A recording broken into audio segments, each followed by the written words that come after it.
नमस्कार दोस्तों, N K railway psycho classes में आपका स्वागत है। दोस्तों आज हम नई सीरीज आपके सामने लेके आए, प्रीवियस ईयर के क्वेश्चन की नई सीरीज आपके सामने है। दोस्तों RRB ALP CBT 2 previous year में जो क्वेश्चंस आए रेलवे के, आज हम उसकी तीसरी सीरीज आपके सामने लेके आए। दोस्तों इस तीसरी सीरीज में हम बहुत सारे क्वेश्चंस का सॉल्यूशन विद डायग्राम हमारी उसी टेक्निक पर लेके आए, ताकि आपको जब सीबीटी 2 का जो टेक्निकल पेपर होगा उसमें आपको कोई ज़्यादा प्रॉब्लम्स नहीं आए, प्रैक्टिकली क्वेश्चंस को समझने में ज़्यादा दिक्कत नहीं आए, आपके क्वेश्चन जो हैं बहुत हद तक सही हो। तो उसके लिए हम ये नई सीरीज चालू कर रहे हैं। दोस्तों इस सीरीज का जो दोस्तों पहला जो क्वेश्चन है वो ये दिया, दोस्तों गैस सिलेंडर के अंदर का दाब तापमान के कारण क्या होता है। दोस्तों यहां चार ऑप्शन दिए, क्वेश्चन वापस मैं रिपीट करता हूं। गैस सिलेंडर के अंदर का दाब तापमान के कारण क्या होता है। दोस्तों कोई बदलाव नहीं होता। क्या तापमान के कारण उसमें कोई चेंज नहीं होता? पहला ऑप्शन दिया कोई बदलाव नहीं होता, या बदलाव या कुछ कम हो जाता है तापमान, या तापमान बढ़ता है, या इनमें से कोई नहीं। तो दोस्तों क्वेश्चन हमारे ये पूछता है कि यदि किसी कोई गैस सिलेंडर है, उसका जो अंदर का जो प्रेशर है वो तापमान के कारण यदि तापमान बढ़ता है या घटता है, तो उस तापमान के घटने या बढ़ने से क्या फर्क पड़ता है। दोस्तों यहां पर चार ऑप्शन दिए, पहला बदलाव कुछ नहीं होता, कुछ या तापमान कम हो जाता है, या बढ़ता है तापमान, या इनमें से कोई नहीं। तो दोस्तों ये एक डायग्राम हमने यहां सेट किया। तो इस डायग्राम में हम देखें, तो दोस्तों इस डायग्राम में हमें एक चीज देखें कि यहां पर हम प्रेशर को इंडिकेट करते हैं। दोस्तों यहां प्रेशर को इंडिकेट करते हैं, यहां पर हमने तापमान को इंडिकेट किया। तो ये जो फ्लो चार्ट है, ये फ्लो चार्ट हमें ये बताता है कि जैसे जैसे एक नियत टेम्परेचर, एक निश्चित समय तक एक टेम्परेचर बढ़ता है, तो जैसे जैसे तापमान बढ़ता जाता है वैसे वैसे आपके गैस के दाब भी बढ़ता जाएगा। जैसे जैसे टेम्परेचर आपका ज़्यादा होगा वैसे वैसे गैस सिलेंडर का जो प्रेशर है वो भी इंक्रीज होगा। क्योंकि जैसे जैसे हम देखते हैं गैस सिलेंडर के टेम्परेचर में वृद्धि की जाती है, तो गैस का फैलाव सिलेंडर की दीवार तक जाता है। सिलेंडर की इंटरनल जो स्ट्रक्चर है, उसकी जो बॉडी है, उसके अंदर गैस का फैलाव ज़्यादा होता है, प्रेशर ज़्यादा इंक्रीज होता है। तो दोस्तों इसका जो सही, इस क्वेश्चन का जो सही आंसर है वो है टेम्परेचर दाब के साथ बढ़ता है। तो दोस्तों ये इसका सही आंसर है। अब हम इसके नेक्स्ट क्वेश्चन की बात करें, तो नेक्स्ट क्वेश्चन आपको दिया दोस्तों, ये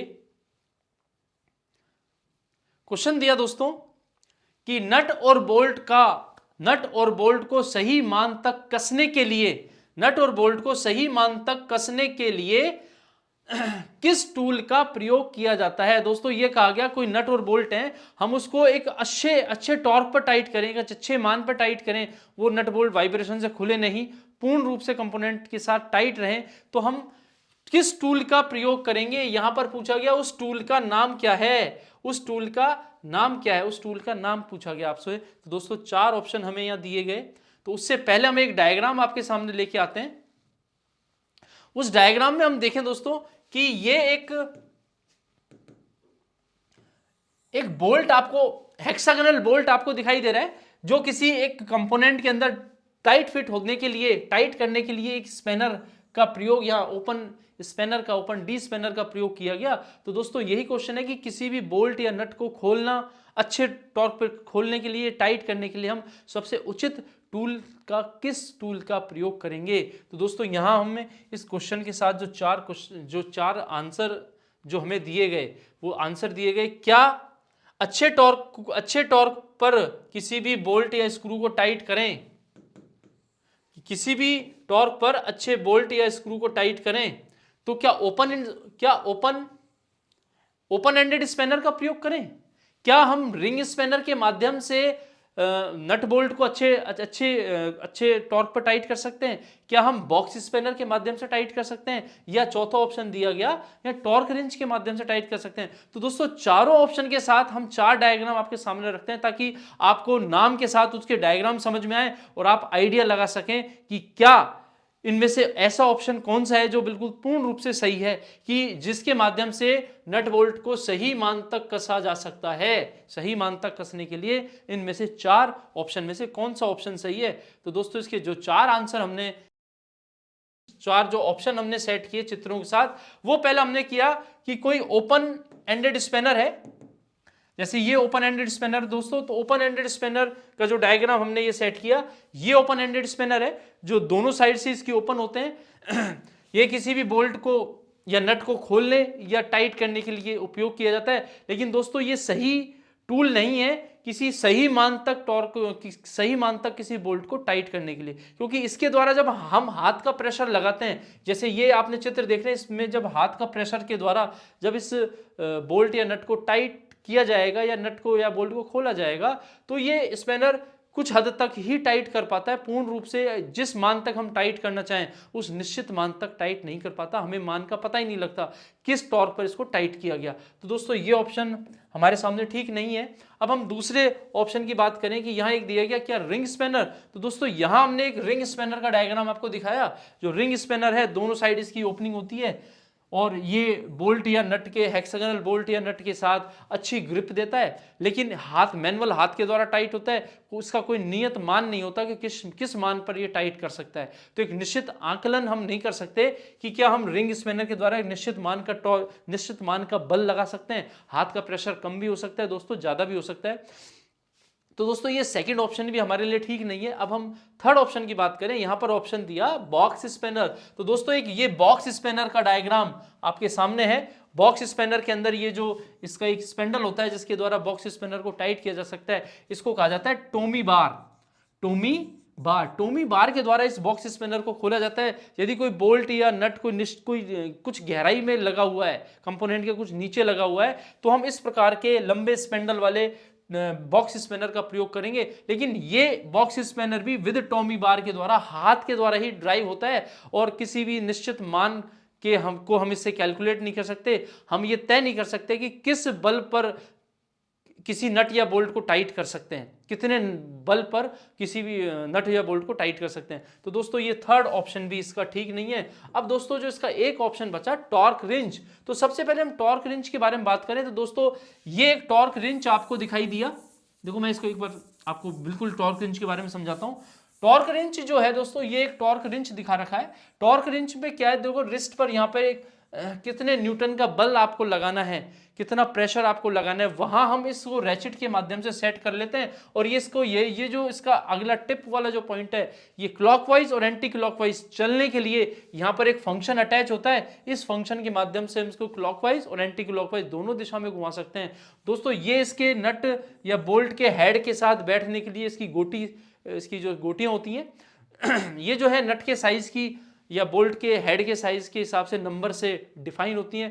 5 number, 6 number, 8 number, 10 number, 12 number, 16 number difference है। दोस्तों ये एक इसका एक्सटेंशन रॉड है। यदि किसी निश्चित गहराई में कुछ गहराई में कोई बोल्ट या नट है जिसको खोलना है या टाइट करना है, तो हम इस स्पेंडल का प्रयोग करेंगे। इस स्पेंडल में यहाँ रैचेट बेस एक लॉक होता है, तो ये यहाँ पर इसके अंदर सेट हो जाता है, इसके हेड में सेट हो जाता है और एक निश्चित साइज की गोटी लगाकर हम किसी भी नट या बोल्ट को निश्चित टॉर्क पर टाइट कर सकते हैं। यदि किसी भी बोल्ट को या नट को निश्चित टॉर्क पर टाइट करना है तो हमें टॉर्क रिंच का ही प्रयोग करना पड़ेगा। टॉर्क रिंच का सही आंसर है। तो दोस्तों ये क्वेश्चन आपको समझ में आया होगा। तो अब हम नेक्स्ट, इसका आंसर आपके सामने है। अब हम नेक्स्ट क्वेश्चन आपके सामने रखते हैं दोस्तों। नेक्स्ट क्वेश्चन है दोस्तों, एक माइक्रोमीटर में 0.02 mm की ऋणात्मक दोष है। एक माइक्रोमीटर में 0.02 mm का एक ऋणात्मक दोष है। ऋणात्मक त्रुटि के बारे में यह चर्चा करता है, कोई ऋणात्मक दोष है। जब यह रीडिंग 19.51 mm की रीडिंग मापता है, इसकी एक माप दी गई कि वो माइक्रोमीटर 19.51 mm की रीडिंग दे रहा है, तो सर्वाधिक उपयुक्त रीडिंग क्या होगी। तो दोस्तों यहां कहा गया है कि माइक्रोमीटर में कोई दोष है, उस दोष का नाम दिया ऋणात्मक। तो दोस्तों माइक्रोमीटर के अंदर एक एरर होती है। एरर दो प्रकार की होती है, एक पॉजिटिव एरर और एक नेगेटिव एरर। हम इस क्वेश्चन के माध्यम से हमको माइक्रोमीटर में वो एरर क्यों आती है, उस एरर का निवारण क्या है, इस माइक्रोमीटर में यदि एरर है और उसके द्वारा हम काम में ले रहे हैं उसको, तो हम किस प्रकार से उस एरर को शुद्ध तरीके से उसके द्वारा मेजरमेंट ले सकते हैं। तो दोस्तों हम यहां पर एरर के बारे में बात करें इससे पहले इसके जो 4 ऑप्शन है वो हम आपसे रखते हैं। क्या वो रीडिंग एरर के बाद 19.71 होगी? क्या वो रीडिंग 19.55 होगी, 19.48 या 19.53? सही रीडिंग प्राप्त करने के लिए माइक्रोमीटर, एरर वाले माइक्रोमीटर से यदि हम काम कर रहे हैं तो उसको कैसे हम सही रीडिंग प्राप्त कर सकते हैं, उसके लिए हम एक डायग्राम आपके सामने लेके आ रहे हैं दोस्तों। इस डायग्राम के माध्यम से आपको माइक्रोमीटर की जो एरर है, पॉजिटिव एरर या नेगेटिव एरर, या माइक्रोमीटर शुद्ध साइज में, तो वो कैसे आप उसको चेक कर सकते हैं आपके माइक्रो। दोस्तों ये एक माइक्रोमीटर, आउटसाइड माइक्रोमीटर, कोई किसी भी प्रकार के माइक्रोमीटर के बारे में चर्चा करें तो दोस्तों यहां पर एक माइक्रोमीटर में स्लीव और थिम्बल दोनों की रीडिंग के बारे में चर्चा करेगी। स्लीव की जो डेटम लाइन है वो डेटम लाइन 0 है। इस डेटम लाइन के साथ जो थिम्बल की जो रीडिंग है वो 0 पे सेट है। दोस्तों देखो आपको चित्र में साफ दिखाई दे रहा है कि जो डेटम लाइन की 0 के साथ थिम्बल की 0 बिल्कुल मैच है। तो इस माइक्रोमीटर में एरर नहीं है, इस माइक्रोमीटर में त्रुटि नहीं है, न पॉजिटिव न नेगेटिव एरर। तो दोस्तों इस प्रकार की यदि कोई रीडिंग, इस प्रकार के यदि माइक्रोमीटर के अंदर हमें रीडिंग प्राप्त होती है कि माइक्रोमीटर को पूर्ण बंद करने के बाद जब उसके एनविल और स्पेंडल टच कर जाते हैं तो आपकी डेटम की जो शून्य है, डेटम की जो लाइन है वो थिम्बल की लाइन के बिल्कुल ठीक इक्वल आए, बराबर आए। इस बराबर आने पे ही हमें पता लगता है कि माइक्रोमीटर में एरर नहीं है। अब हम एरर की बात करें तो एरर दो प्रकार की होती है दोस्तों। एक होती है धनात्मक एरर, एक होती है दोस्तों धनात्मक एरर, और एक होती है दोस्तों ऋणात्मक एरर, ऋणात्मक त्रुटि।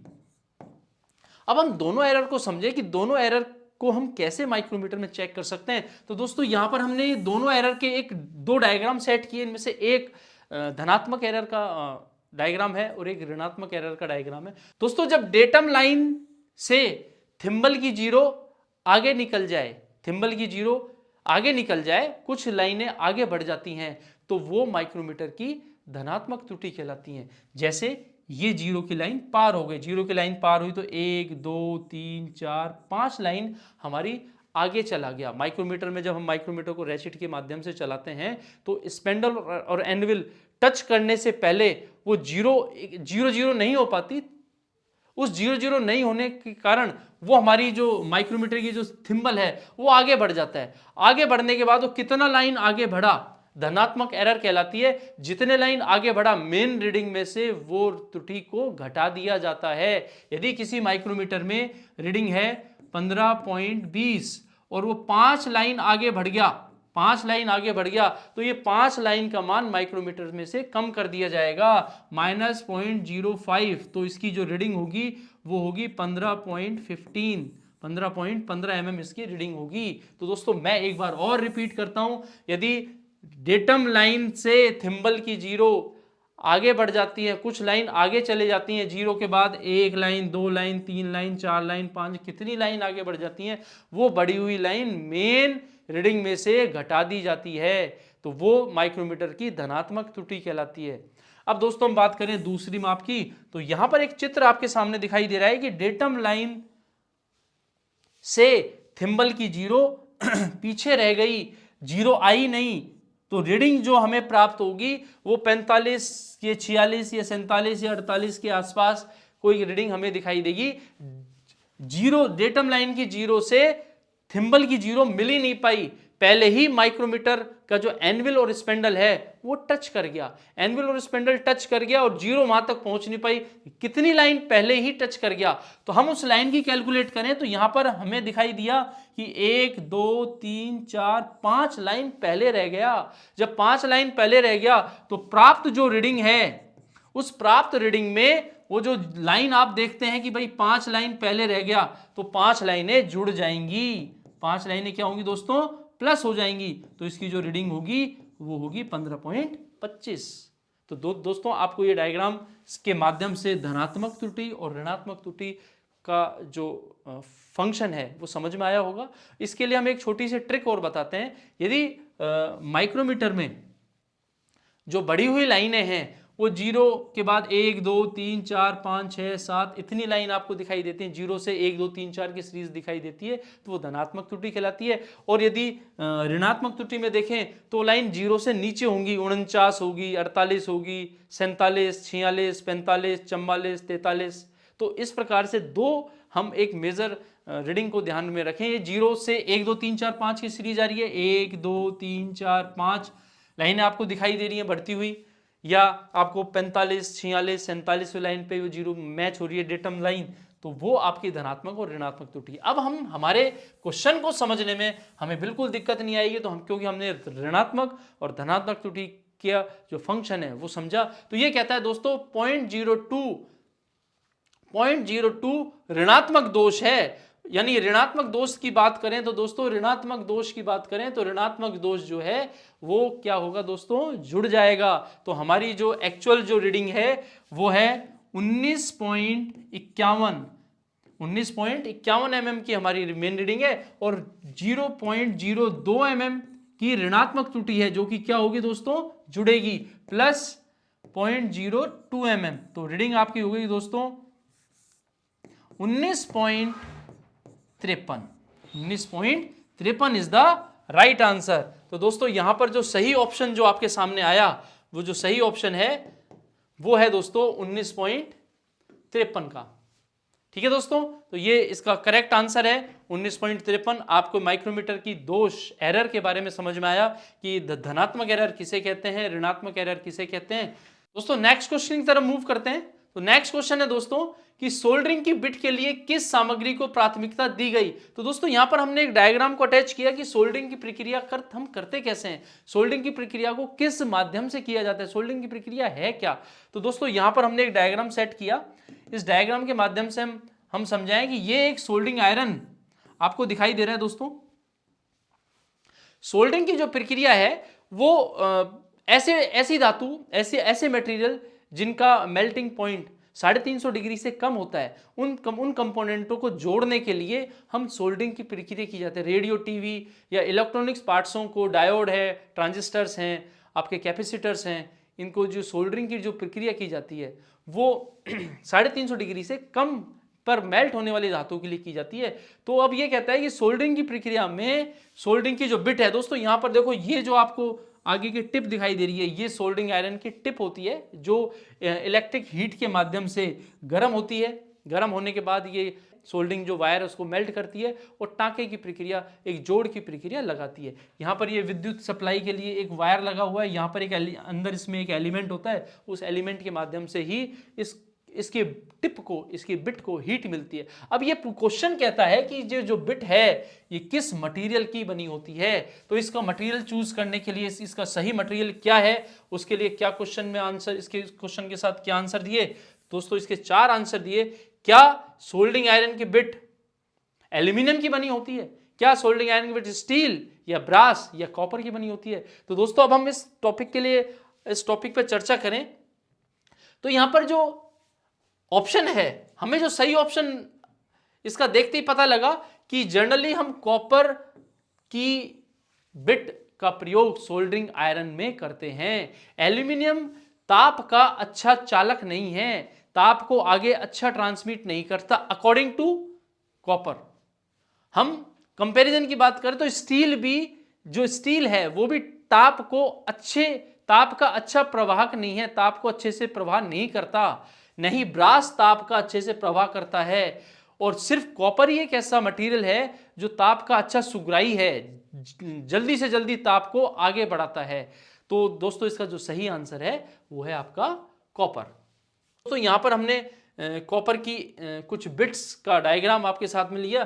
तो ये आपको कॉपर की बिट दिखाई देती है, इनके टिप अलग अलग साइज के, अलग अलग कार्य करने के लिए अलग अलग टिप्स इनके बने होते हैं। दोस्तों इसका टिप बहुत शार्प एज है, हल्का सा बेंड है, किसी कोने के अंदर, किसी डीप जगह में, किसी इंटरनल पार्ट्स के अंदर सोल्डरिंग करनी है तो हम इस प्रकार की सोल्डरिंग बिट का प्रयोग करेंगे, या हम सीधी स्ट्रेट किसी पॉइंट पे सोल्डरिंग करनी है, कोई बहुत छोटे कंपोनेंट को जोड़ना है तो हम इस प्रकार के टिप का प्रयोग करेंगे। किसी लंबी सरफेस को हमें सोल्डरिंग करना है तो हम इस प्रकार की टिप का प्रयोग करेंगे। दोस्तों ये एक साधारण टिप है जो जनरल कार्य के लिए इस टिप का प्रयोग किया जाता है। तो दोस्तों इसका जो सही आंसर है कि कॉपर ही एक ऐसा मटेरियल है जो ताप का अच्छा चालक है, ताप का अच्छा संवाहक है, ताप को अच्छे से प्रवाह होने देता है। तो इसका जो सही आंसर है दोस्तों वो है आपका सोल्डिंग आयरन की टिप किसकी बनी होती है, कॉपर की बनी होती है। दोस्तों नेक्स्ट क्वेश्चन की तरफ मूव करते हैं। आघात वर्धनीयता क्या है? तो दोस्तों यहां पर आघात वर्धनीयता क्या है, आघात वर्धनीयता किसे कहते हैं, इसके लिए हमने डायग्राम अटैच किया। तो इससे पहले हम आघात वर्धनीयता को समझेंगे, आघात वर्धनीयता है क्या।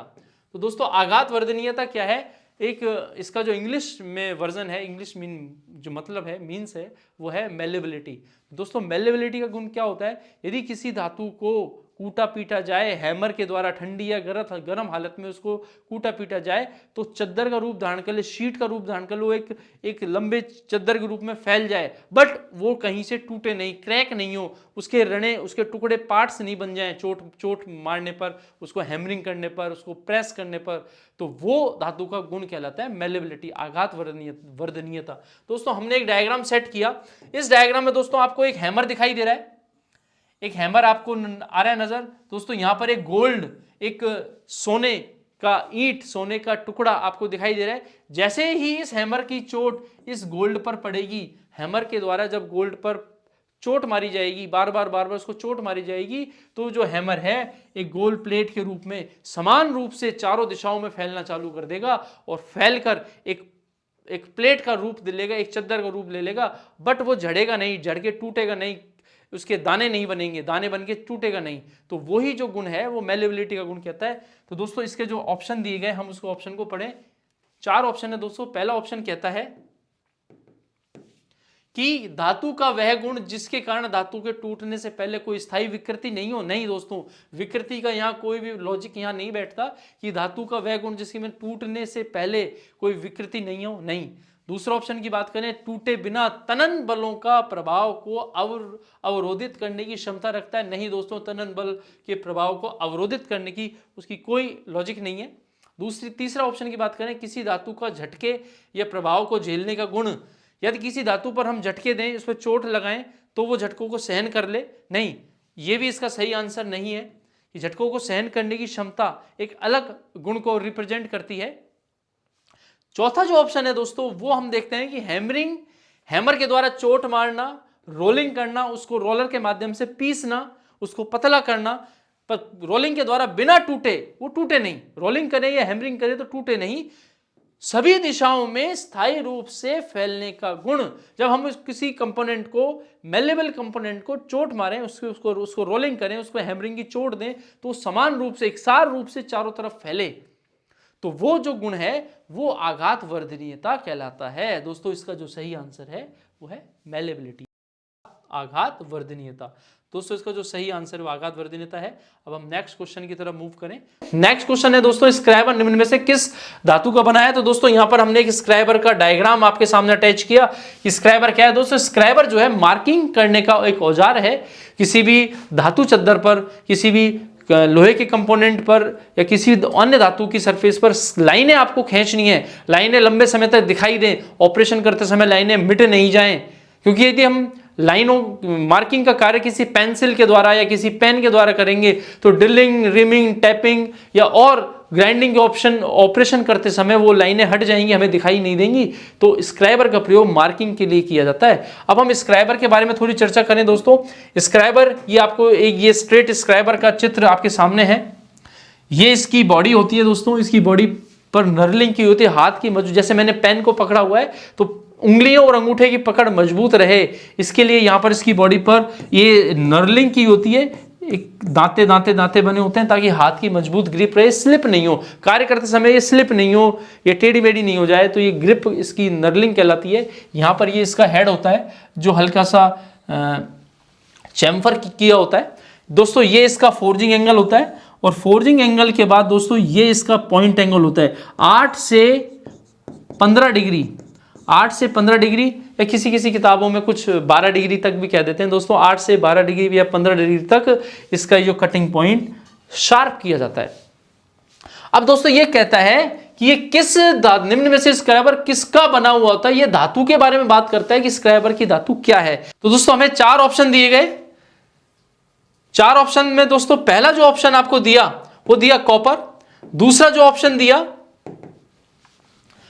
पहला ऑप्शन कॉपर दिया दोस्तों, दूसरा ऑप्शन माइल्ड स्टील मृदु इस्पात दिया, तीसरा ऑप्शन दिया इसका ढलवां लोहा दिया, और चौथा ऑप्शन दिया हाई कार्बन स्टील उच्च कार्बन इस्पात दिया। दोस्तों हम चारों ऑप्शन की बात करें तो हम देखते हैं कॉपर जो है वो कठोर मटेरियल नहीं है, उसके द्वारा किसी भी मेटल पर, आयरन पर, स्टील पर लाइन खींचने का कार्य नहीं किया जा सकता। कॉपर एक सॉफ्ट मटेरियल है, वो खुद घिस जाएगा या बेंड हो जाएगा, तो हम कॉपर का उपयोग स्क्रैबर के निर्माण में नहीं करते। दोस्तों माइल्ड स्टील की बात करें तो हाँ, हम थोड़ा सोच सकते हैं कि माइल्ड स्टील का ऑप्शन सही हो सकता है। हम इस ऑप्शन को एक साथ में रखते हैं, इसके साथ हो सकता है कोई दूसरा ऑप्शन बैठ जाए, इससे अच्छा कोई दूसरा ऑप्शन बैठ जाए। हम देखते हैं ढलवा लोहा दोस्तों, कास्ट आयरन जो है ब्रिटल होता है, भंगुर होता है, चोट मारने पे या हल्का सा आघात लगने पर यह क्रैक हो सकता है, टूट सकता है। तो दोस्तों ढलवा लोहे का भी स्क्रैबर का निर्माण नहीं किया जा सकता। दोस्तों यहाँ पर नेक्स्ट जो ऑप्शन आता है दोस्तों हाई कार्बन स्टील उच्च कार्बन स्टील। तो दोस्तों इस्पात, मृदु इस्पात और हाई कार्बन स्टील में अंतर क्या है? तो माइल्ड स्टील में जो कार्बन की जो संख्या है 0.3 mm से 0.5% कार्बन माइल्ड स्टील लिए हुए होता है। तो लेकिन हाई कार्बन स्टील की बात करें तो दोस्तों 5% से 1.2% तक कार्बन की जो मात्रा है वो हाई कार्बन स्टील में आती है। जैसे जैसे कार्बन की मात्रा बढ़ती जाएगी हमारा मटेरियल हार्ड होता जाएगा। तो स्क्रैबर भी हार्ड होना चाहिए, क्योंकि इसके द्वारा किसी अन्य मेटल पर खरोंच का कार्य, लाइन खींचने का कार्य किया जाता है, उस पर स्क्रैच का कार्य किया जाता है। तो यहाँ पर कठोर मटेरियल का चुनाव किया जाएगा। तो इसका जो दोस्तों सही जो आंसर है वो है आपका डी, उच्च कार्बन स्टील। तो दोस्तों इसका जो सही आंसर हमने दिया वो दिया उच्च कार्बन स्टील। अब दोस्तों हम नेक्स्ट क्वेश्चन की बात करें तो नेक्स्ट क्वेश्चन ये है दोस्तों, इनमें से किस मार्किंग उपकरण का प्रयोग डेटम सतह बेस सिरे के समानांतर रेखाएं खींचने के लिए किया जाता है, बनाने के लिए किया जाता है। दोस्तों एक मार्किंग के बारे में क्वेश्चन पूछा गया कि कोई ऐसा इंस्ट्रूमेंट है जो बेस सिरे से, डेटम सिरे यानी बेस सिरे से समानांतर पैरेलल लाइन, मतलब कोई कंपोनेंट है तो इस कंपोनेंट में बेस सिरा कौन सा होगा दोस्तों? ये हमने इसको बेस सिरा माना, यानी इस सिरे को बिल्कुल सीधा माना, बिल्कुल कोण में माना, समकोण में माना। तो इस सिरे से समानांतर लाइन आपको खींचनी है, पैरेलल लाइन आपको खींचनी है, तो आप किस उपकरण का प्रयोग करेंगे? तो दोस्तों हम इसका एक चित्र आपके सामने हमने दिया हुआ है दोस्तों। इस चित्र में दोस्तों देखो ये एक बेस सिरा माना और इस बेस सिरे के माध्यम से यहाँ एक समानांतर लाइन खींची, या हमने ये बेस सिरा माना तो इसके सामने ये हम समानांतर लाइन खींचते हैं। तो किस उपकरण का प्रयोग हम बेस सिरे से समानांतर लाइनें खींचने के लिए करते हैं? तो दोस्तों यहाँ पर 4 ऑप्शन दिए। क्या माइक्रोमीटर बेस सिरे से समानांतर लाइन खींचने के लिए, क्या पेंसिल, क्या पंच या सरफेस गेज? दोस्तों हम चारों के ऑप्शन के साथ 4 डायग्राम आपके सामने रखते हैं। हमने एक माइक्रोमीटर का डायग्राम आपके सामने रखा दोस्तों। ये माइक्रोमीटर है जो कि कोई बेस सिरे से समानांतर रेखाएं खींचने कार्य नहीं करता। किसी बेलनाकार कंपोनेंट के व्यास को नापने के लिए माइक्रोमीटर का उपयोग किया जाता है। दोस्तों माइक्रोमीटर इसका सही आंसर नहीं है। दोस्तों पेंसिल, तो पेंसिल बेस सिरे से समानांतर रेखाएं, पेंसिल लाइन खींचती है, लेकिन सीधी लाइन खींचे, हमेशा सीधी लाइन हो तो पेंसिल बेस सिरे से समानांतर लाइन नहीं खींचती। ये ऑप्शन इसका सही नहीं है। दोस्तों हम बात करें पेंसिल का डायग्राम भी हमने आपके सामने रखा है। पेंसिल तो सभी जानते हैं पेंसिल क्या काम क्या है। दोस्तों अब हम बात करें पंच का, तो पंच जो है किसी भी की गई मार्किंग को पक्का करने के लिए या ड्रिलिंग किए स्थान पर, ड्रिलिंग करने वाले स्थान पर पंच का गहरा निशान लगाने के लिए हम पंच का उपयोग करते हैं। लाइन खींचने का कार्य भी पंच नहीं करता। ये पंच के डायग्राम आपको दिखा रखे हैं हमने। 3 पंच के इमेजेस आपको दिखा रखे हैं, एक प्रिक, एक डॉट, एक सेंटर पंच। प्रिक पंच का एंगल 30 डिग्री होता है दोस्तों, डॉट पंच का एंगल 60 डिग्री और सेंटर पंच का एंगल 90 डिग्री का होता है। तो ये पंच का ऑप्शन भी आपके सामने सही नहीं है। अब दोस्तों यहाँ पर जो चौथा ऑप्शन है वो है सरफेस गेज।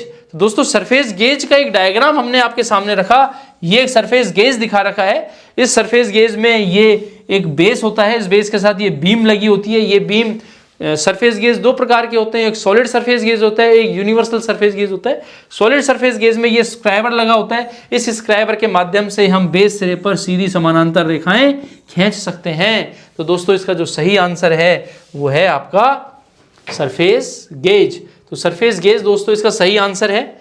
अब हम इस सीरीज के नेक्स्ट क्वेश्चन की तरफ मूव करते हैं दोस्तों। नेक्स्ट क्वेश्चन जो आपके सामने दिया वो दिया दोस्तों ट्विस्ट ड्रिल। यहां पर एक ड्रिल के बारे में क्वेश्चन पूछा गया दोस्तों कि ट्विस्ट जो ड्रिल है, मरोड़ीदार जो ड्रिल है, वो किसकी बनी होती है, यानी किस मटेरियल की बनी होती है। तो दोस्तों यहां पर हमने ट्विस्ट ड्रिल के कुछ डायग्राम्स दिखाई दिए आपको, कुछ डायग्राम आपको दिखाई दे रहे हैं। तो ये एक ट्विस्ट ड्रिल है। ट्विस्ट ड्रिल यानी एक मरोड़ीदार ड्रिल है जिसमें स्पाइरल फ्लूट्स कटे होते हैं, स्पाइरल छल्ले कटे होते हैं। इसी बेस पे इसको ट्विस्ट ड्रिल कहा गया, मरोड़ीदार ड्रिल कहा गया। दोस्तों इस ड्रिल का मटेरियल के बारे में हम यदि चर्चा करें तो दोस्तों यहां पर 4 ऑप्शन आपको दिए। क्या ड्रिल एल्यूमिनियम क्या बना होता है, दूसरा ऑप्शन माइल्ड स्टील, तीसरा लकड़ी और चौथा HSS। तो दोस्तों हमारे सामने कुछ ऑप्शन तो बिल्कुल ही गलत हो जाते हैं। जैसे हम एक ऑप्शन की बात करें लकड़ी, तो दोस्तों हाँ, लकड़ी का कोई ड्रिल नहीं होता क्योंकि लकड़ी हार्ड नहीं है, वो किसी भी कंपोनेंट को नहीं काट सकती, छेद नहीं कर सकती। माइल्ड स्टील में भी अभी हमने एक क्वेश्चन में देखा कि माइल्ड स्टील में जो कार्बन की मात्रा है वो कम होती है। एल्यूमिनियम में भी कार्बन की मात्रा ना के बराबर ही है, उसके द्वारा कोई hard material, aluminium hard material नहीं है। ड्रिलिंग का कार्य करने के लिए कठोर मटेरियल की आवश्यकता पड़ती है। दोस्तों का जो सही आंसर है वो है आपका HSS, high speed steel. High speed steel में कार्बन की मात्रा 1.2% या इससे थोड़ी सी ज्यादा होती है। तो ड्रिलिंग का कार्य करने के लिए हमें कठोर मटेरियल की आवश्यकता पड़ती है। तो ड्रिल का जो निर्माण है वो HSS, हाई स्पीड स्टील का किया जाता है। दोस्तों जो इसका सही आंसर है वो है HSS, हाई स्पीड स्टील। अब दोस्तों इसका नेक्स्ट क्वेश्चन की तरफ मूव करें तो नेक्स्ट क्वेश्चन दिया गया दोस्तों नाइट्राइडिंग की प्रक्रिया में सतह पर डाला जाता है। दोस्तों यहां पर एक नाइट्राइडिंग की प्रक्रिया के बारे में आपको समझाऊं कि दोस्तों ऐसे कंपोनेंट, दोस्तों नाइट्राइडिंग की प्रक्रिया क्या होती है दोस्तों, ऐसे कंपोनेंट जिन कंपोनेंट में कार्बन की मात्रा कम होती है उन कंपोनेंटों को बाहर से एक एक्सटर्नल कार्बन प्रवेश को उसकी सरफेस पर एक कार्बन की मात्रा बढ़ाकर उसकी सरफेस को हार्ड बना देते हैं। बाहर से कार्बन की संख्या बढ़ाकर उसकी सरफेस को घिसे नहीं इस योग्य बना देते हैं। तो ये नाइट्राइडिंग की प्रक्रिया होती है। दोस्तों नाइट्राइडिंग की प्रक्रिया में किस मटेरियल का, हमने एक डायग्राम आपके सामने दिया कि नाइट्राइडिंग की प्रक्रिया में जिस कंपोनेंट को हार्ड करना है इस चैम्बर में एक कंप्रेसर के अंदर, इस चैम्बर के अंदर रखा जाता है। इस चैम्बर के अंदर एक निश्चित टेम्परेचर डेवलप किया जाता है और एक गैस का फ्लो इसके अंदर रेगुलर करते हैं। गैस के फ्लो से उस गैस के अंदर मौजूदा कुछ कण जो हैं, पार्टिकल्स जो हैं, वो जॉब की सरफेस के साथ कैलकुलेट होकर जॉब की सरफेस के साथ क्रिया करके उसकी ऊपर की जो लेयर है उसको कठोर बना देती है। जब ऊपर की लेयर कठोर हो जाती है तो जॉब के घिसने की जो प्रवृत्ति है वो कम हो जाती है। हमारा कंपोनेंट लंबे समय तक चलता है, क्योंकि यदि पूरा ही कंपोनेंट हम कठोर लेंगे तो उसकी कॉस्ट ज़्यादा हो जाएगी। तो उसकी कॉस्ट की तरफ देखते हुए, उसकी काम को देखते हुए, हमें उसकी कहाँ जरूरत है, तो उसको देखते हुए हम नाइट्राइडिंग की प्रक्रिया करते हैं। नाइट्राइडिंग की जो प्रक्रिया दोस्तों वो केस हार्डनिंग से रिलेटेड है। नाइट्राइडिंग की जो प्रक्रिया है वो है केस हार्डनिंग, सिरा बाल को कठोर करने की क्रिया, ऊपर की सिरे को कठोर करने की क्रिया। तो दोस्तों इसका जो ऑप्शन दिए गए कि नाइट्राइडिंग की प्रक्रिया में सतह को कठोर करने के लिए हमें इस पर क्या डालना पड़ता है, क्या कार्बन की संख्या उस पर डाली जाती है, कार्बन की मात्रा उस पर डाली जाती है, क्या सिलिकॉन उस पर डाला जाता है, क्या उस पर हम लिथियम डालते हैं, क्या नाइट्रोजन डालते हैं। तो दोस्तों न उस पे कार्बन का छिड़काव किया जाता है, न सिलिकॉन, न लिथियम। सिर्फ नाइट्रोजन ही एक ऐसा तत्व है जो कार्बन की सरफेस के साथ एक निश्चित टेम्परेचर पर कार्बन की सरफेस के साथ मिलकर कार्बन की सरफेस के साथ रासायनिक क्रिया करके ऊपर की सरफेस को कठोर बनाता है। तो दोस्तों जो इसका सही जो आंसर है वो है नाइट्रोजन। अब हम दोस्तों इसका नेक्स्ट और लास्ट क्वेश्चन की तरफ मूव करते हैं। तो दोस्तों इसका जो क्वेश्चन लास्ट है वो है प्रिक पंच का कोण क्या होता है। दोस्तों यहां पर कहा गया प्रिक पंच। दोस्तों ये प्रिक पंच के बारे में चर्चा की गई। आपको प्रिक, यहां पर दोस्तों हमने 3 पंच आपको दिखाई दिए, आपको 3 पंच आपको दिखाई दे रहे हैं दोस्तों। पहला एक पंच है जिसका यदि हम जूम करके देखें तो दोस्तों हमें तीनों पंच में जो पॉइंट है वो कुछ अलग दिखाई दे रहा है। यदि हम इसको आपको दिखाएं, तीनों पंच की नोक हमें अलग दिखाई दे रही है। दोस्तों प्रिक पंच जो है एक ऐसा पंच होता है जिसका उपयोग डिवाइडर की नोक को बैठाने के लिए, जॉब पर मार्किंग कार्य जब किया जाता है, रेडियस की मार्किंग का कार्य किया जाता है, तो डिवाइडर की नोक प्रॉपर बैठ जाए तो उसका प्रिक पंच का उपयोग किया जाता है। डॉट पंच के बारे में हम चर्चा करें, डॉट पंच के बारे में करते हैं तो उसका जो कोण है, उसका जो यूज है, की गई मार्किंग को पक्का करने के लिए किया जाता है। और सेंटर पंच का जो उपयोग है वो ड्रिलिंग करने से पूर्व ड्रिल के पॉइंट पर एक पंच का निशान लगाने के लिए, ताकि ड्रिल फिसले नहीं, अपनी जगह पर ही बना रहे, तो सेंटर पंच का उपयोग किया जाता है। दोस्तों यहाँ पर प्रिक पंच के एंगल के लिए 4 ऑप्शन हमें दिए गए। पहला क्या, 45 डिग्री, 90 डिग्री, 60 डिग्री या 30 डिग्री, इनमें से कौन सा प्रिक पंच का एंगल होता है। दोस्तों एक अच्छा डायग्राम हमने यहाँ सेट किया। दोस्तों इस डायग्राम को आप जैसे ही समझेंगे तो प्रिक पंच के साथ आपके डॉट पंच और सेंटर पंच का जो ऑप्शन है सही होगा। दोस्तों हम इस डायग्राम के बारे में स्टडी करें। दोस्तों यहाँ पर एक जॉब दिखाया गया। उस जॉब में दोस्तों यहाँ पर आपको एक ड्रिल होल करना है। तो ड्रिल होल करना है तो यहाँ पर जो पंच का जो निशान लगेगा वो लगेगा 90 डिग्री। 90 डिग्री का जो पंच है वो है दोस्तों centre punch. This is the centre punch. दोस्तों जहां पर भी आपको ड्रिल होल बनाना है वहां पर हमें सेंटर पंच का उपयोग करना पड़ेगा, जिसका जो एंगल है दोस्तों, जो टिप एंगल है वो कितने डिग्री होता है, 90 डिग्री होता है। दोस्तों अब हम बात करें कि हमें यदि इस लाइन को पक्का करना है, इस की गई मार्किंग को यदि पक्का करना है, तो इस की गई मार्किंग को पक्का करने के लिए दोस्तों हमें 60 डिग्री के पंच का उपयोग करना पड़ेगा, जिसको कहा जाता है दोस्तों डॉट पंच। डॉट पंच कहा जाता है दोस्तों, ये सेंटर पंच है। अब दोस्तों हम बात करें कि प्रिक पंच का उपयोग कहां किया जाता है, तो दोस्तों प्रिक पंच के उपयोग की हम चर्चा करें तो यहां जो रेडियस की मार्किंग आपको करनी है, तो रेडियस की मार्किंग करने के लिए 2 कोणों से हम जब मार्किंग करते हैं तो ये कटाक्ष बिंदु जो आता है, इस कटाक्ष बिंदु पर ये जो इस रेडियस की मार्किंग हम करेंगे तो हमें डिवाइडर की आवश्यकता पड़ेगी, और डिवाइडर की नोक यहां बैठाने के लिए हमें प्रिक पंच का उपयोग करना पड़ेगा। तो दोस्तों प्रिक पंच का उपयोग करने के लिए दोस्तों 30 डिग्री के प्रिक पंच का उपयोग किया जाता है। तो दोस्तों इस प्रिक पंच का जो एंगल कितने डिग्री है दोस्तों, 30 डिग्री।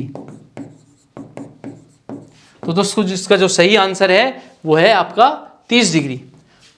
तो दोस्तों इस सीरीज का जो लास्ट क्वेश्चन था वो हमने सॉल्व कराया। तो दोस्तों यदि ये वीडियो आपको अच्छी लगी तो दोस्तों इसको लाइक करें, ज़्यादा से ज़्यादा शेयर करें, और ज़्यादा से ज़्यादा दोस्तों हमारे चैनल को सब्सक्राइब करें, ताकि नए नए वीडियोज़ आपको समय पे मिलते रहें। बेस्ट ऑफ लक दोस्तों।